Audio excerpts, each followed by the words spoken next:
Ciao, ciao, E ciao. allora la linea va a Palermo per la cronaca di questa seconda corsa. Hanno visto partire le loro corse a distanza di pochissimi minuti l'una dall'altra senza la necessaria scansione. Ciò sicuramente non aiuta gli scommettitori a fare le scelte con una certa ponderatezza fra una corsa e l'altra. Ma andiamo alla partenza di questa seconda corsa di Palermo.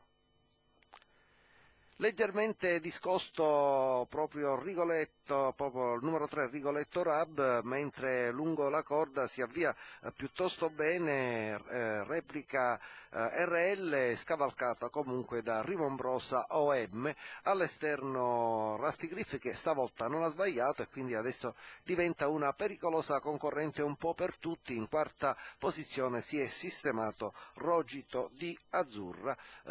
I cavalli affrontano la curva delle scuderie, prima curva dello schieramento con Rivombrosa OM Chiara Battistrada nei confronti di Rusty Griff, Replica RL, poi ancora Rogito di Azzurra, Rembrandt Black, e mentre viene all'esterno il numero 6 Robin Hood OM e prova a prendere la scia Rigoletto Rab, ma viene anticipato nella mossa dal numero 7 di Rogito di Azzurra. Quindi i due nuovi per la pista, ovvero Robin Hood OM e Rogito di Azzurra, fanno il treno esterno, mentre in avanguardia Rivombrosa OM cerca di tenere andatura molto sollecita. In effetti è andata piuttosto svelta, ho 1:1 addirittura sul mio cronometro per i primi 800 metri, continua a filar via con grande intensità Rivombrosa OM.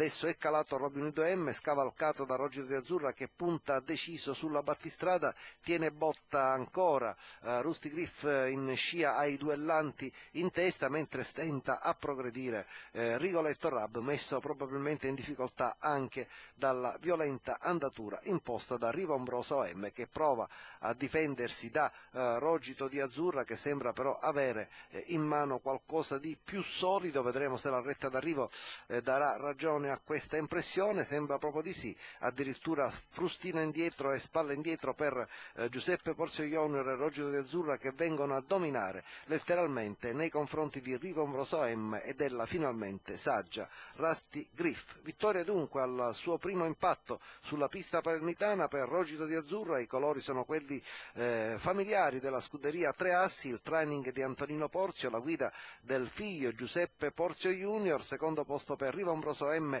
mentre terza resta Rusty Griff. Dunque 7-2-4 l'ordine d'arrivo ancora ufficioso della seconda corsa di Palermo.